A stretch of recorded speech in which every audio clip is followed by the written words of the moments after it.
خداوند یسوع المسیح ہمارے منجی یشوع مشیح کے عظیم اور جلیل اور قدوس نام میں آپ سب کی سلامتی ہو۔ نبیوں کی کہانی پروگرام کے ساتھ ہارون خان آپ کی خدمت میں حاضر ہے، اور ہم خداوند کے کلام میں سے آج سیکنڈ کنگز اس کے 14 چیپٹر کو سیکھنا شروع کریں گے۔ دوسری سلاطین کی کتاب، اس کا 14واں باب اور اس سلسلے کی پہلی قسط۔ عزیزو، آپ سبوں کے لیے خداوند ہمارے آسمانی باپ سے خداوند کی روحانی اور جسمانی برکات کو مانگتے ہیں، اور خاص طور پر اس بات کے لیے کہ خداوند آپ کو کلام میں بڑھنے کی اور ترقی کرنے کی توفیق بخشے۔ عزیزو، جیسا ہم نے سیکھا کہ اس کتاب میں ہم یہودا اور اسرائیل دونوں سلطنتوں کے حوالے سے باری باری سیکھ رہے ہیں۔ کبھی فوکس جو ہے وہ ناردرن کنگڈم یعنی اسرائیل کی طرف ہو جاتا ہے، اور کبھی جو فوکس ہے وہ سدرن کنگڈم جنوبی سلطنت یہودا کی جانب ہو جاتا ہے۔ تو جس طرح ہم نے 13ویں باب میں اسرائیل کے حوالے سے، اسرائیل کے بادشاہوں کے حوالے سے سیکھا، اس طرح 14 چیپٹر میں ہم دیکھ رہے ہیں کہ اب فوکس جو ہے وہ یہودا پر یعنی جنوبی سلطنت کے اوپر ہوگا۔ اور پہلی آیت بڑی واضح ہے کہ شاہ اسرائیل یہوآخز کے بیٹے یہوآس کے دوسرے سال سے شاہ یہودا یہوآس کا بیٹا امسیا سلطنت کرنے لگا۔ یعنی جو ریفرنس پوائنٹ ہے، جیسے میں نے آپ کو سکھایا اور بتایا کہ وہ دوسری مملکت کے بادشاہ کی عہد سلطنت کے حوالے سے رین سے ماپا جاتا ہے، میجر کیا جاتا ہے۔ یاد کیجئے کہ ہم نے 12ویں باب میں 12 چیپٹر میں پڑھا تھا کہ جو یہوآس بادشاہ تھا یہودا کا، وہ قتل کیا گیا تھا 40 سال کی بادشاہی کے بعد، اور اس کا بیٹا جس کو عبرانی میں امتسیاہ کہتے ہیں، وہ اپنے باپ کی کاربن کاپی تھا جو اس کی عادات اور اطوار تھیں۔ ہاں، ایک نان سملیرٹی، ایک مختلف چیز یہ تھی کہ جب اس کا باپ بادشاہ بنا تھا تو وہ 7 سال کا تھا۔ امتسیاہ جو ہے وہ پورا فلی گرون ایڈلٹ ہے، وہ 25 سال کا ہے، اور اس کو اسٹریٹ اوے حکومت اور امور حکومت چلانے کا تجربہ ہے۔ امتسیاہ کو یا امسیا جیسے اردو میں بولا جاتا ہے، اس کو کمپیئر کیا جا رہا ہے بادشاہ داؤد کے ساتھ جو ان کا آباء و اجداد ہے، کیونکہ یہ یہودا کی سلطنت ہے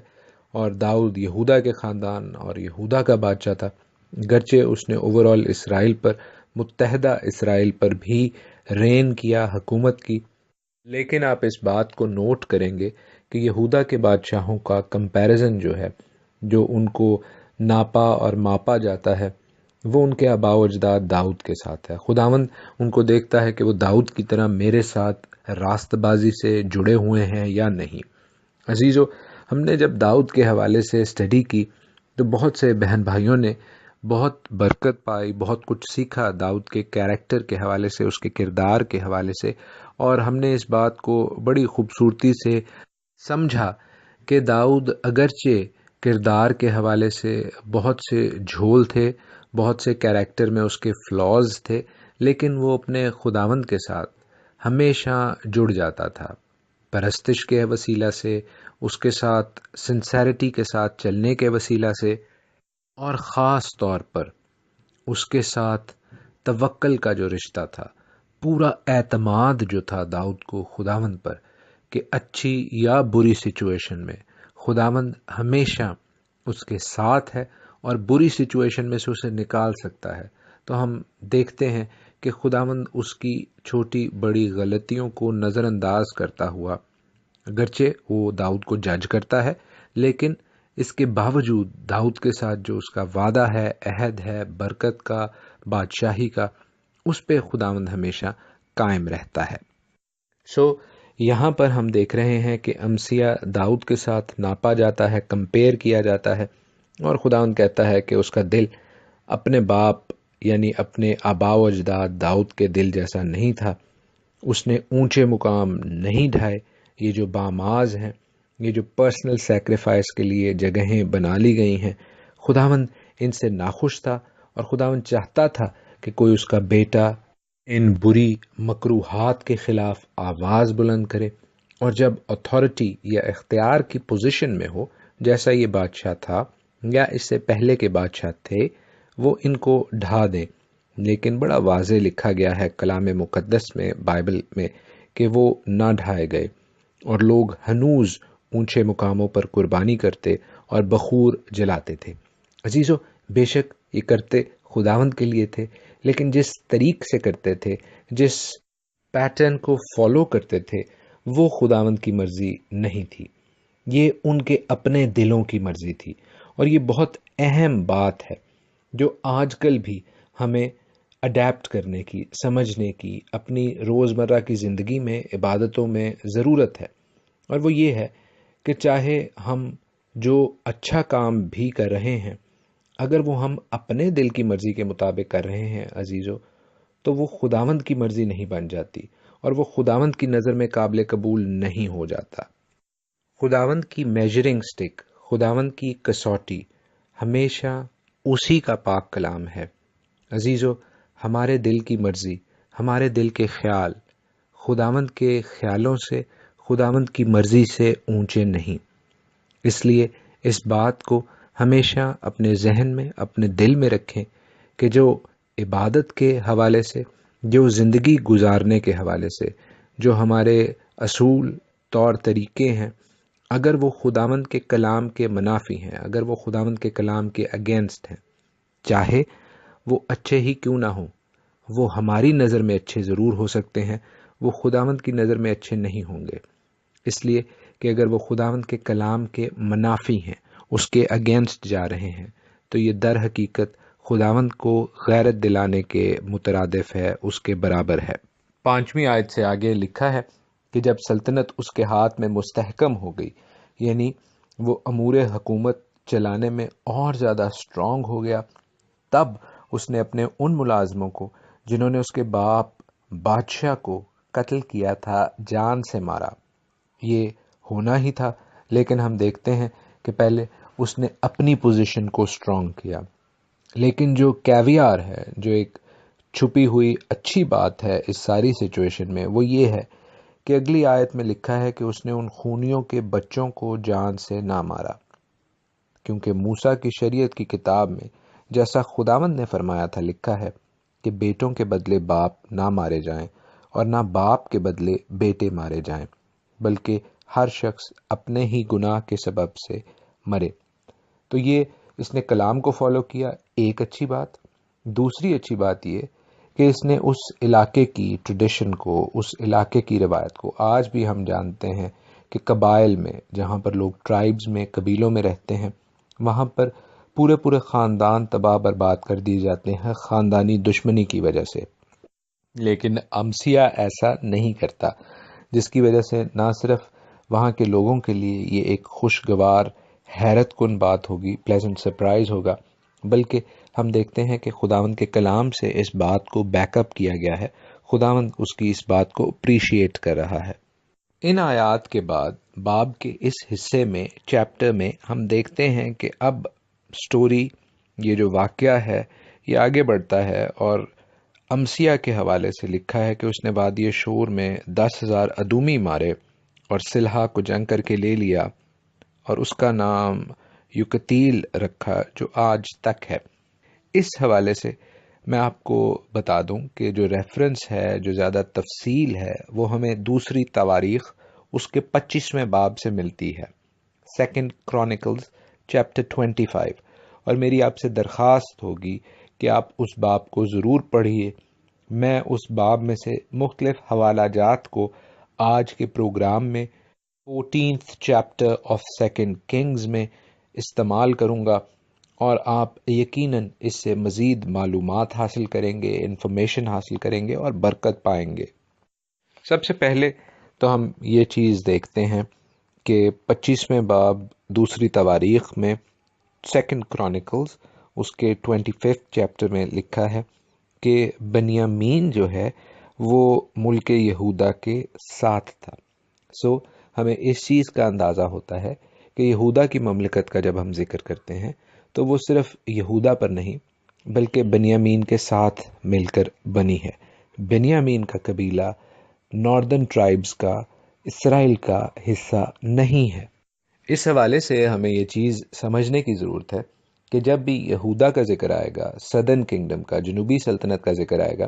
تو یہودا چونکہ ڈومیننٹ ٹرائب ہے، بڑا قبیلہ ہے، اس وجہ سے سب لوگ اس کو یہودا ہی کہیں گے. لیکن در حقیقت جو جنوبی سلطنت تھی، جو سدرن کنگڈم تھی، وہ صرف جوڈا کے ٹرائب پر مبنی نہیں تھی، بلکہ اس میں بینجمائٹس، بنیامینی لوگ بھی شامل تھے، اور لیوائٹس بھی تھے، لاوی کا گھرانہ بھی شامل تھا. جس طرح ہم دوسری سائڈ پر، اپوزٹ سائڈ پر دیکھتے ہیں کہ اگرچہ 10 قبیلے اکٹھے تھے، لیکن وہاں پر افرائیم چونکہ ڈومیننٹ ٹرائب تھا، تو اکثر و بیشتر اسرائیل اور افرائیم انٹرچینجبل ٹرمز کے طور پر یوز ہوتی ہیں. جیسے اسرائیل کو افرائیم بھی کہا جاتا ہے، اور یہ میں کوئی ایلیگورک بات نہیں کر رہا، یہ کوئی خیالی بات نہیں کر رہا عزیزو، کلام مقدس اس کو پروف کرتا ہے. آپ میرے ساتھ ایزیکیل کی کتاب دیکھیے، چیپٹر 37، حزقیل 37واں باب. حزقیل کہتا ہے کہ پھر خداوند کا کلام مجھ پر نازل ہوا کہ آئے آدم زاد ایک چھڑی لے اور اس پر لکھ یہودا اور اس کے رفیق بنی اسرائیل کے لیے، پھر دوسری چھڑی لے اور اس پر یہ لکھ افرائیم کی چھڑی یوسف اور اس کے رفیق تمام بنی اسرائیل کے لیے، اور ان دونوں کو جوڑ دے. یعنی یہودا ایک طرف کی چھڑی ہے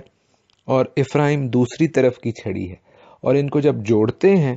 تو وہ پورا اسرائیل بنتا ہے. یہ وہ امپورٹنٹ بات ہے، یہ وہ اہم بات ہے عزیزو، جو میں آپ کو ان تمام بائبل سٹڈی پروگرامز میں سکھاتا آیا ہوں کہ روابعام کے ٹائم کے بعد، جو کہ سلیمان کا بیٹا تھا، متحدہ اسرائیل، یونائٹڈ اسرائیل 2 حصوں میں تقسیم ہو گیا تھا. اور خداوند یہ کہتا ہے کہ اینڈ ٹائمز میں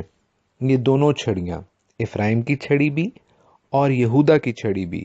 اکٹھے ہوں گے، ایک چھڑی بنیں گے، ایک سٹک بنیں گے. خداوند یسوع المسیح بھی ان اسرائیل کی کھوئی ہوئی بھیڑوں کو، جو افرائیم کی کھوئی ہوئی بھیڑیں ہیں، جو کہ 10 ٹرائبز ہیں. یاد رکھیے کہ یہودا اور افرائیم، یہودا اور اسرائیل دونوں سیپریٹ نیشنز، سیپریٹ قومیں، علیحدہ علیحدہ اسیری میں جاتی ہیں. لیکن اسرائیل جو ہے، جو 10 ٹرائبز تھے، وہ اپنی اسیری میں دنیا جہان میں تتر بتر کر دیے جاتے ہیں، کھو جاتے ہیں، اپنی آئیڈینٹی، اپنا تشخص لوز کر دیتے ہیں. یہودا ہاؤ ایور واپس آتا ہے اپنی اسیری سے،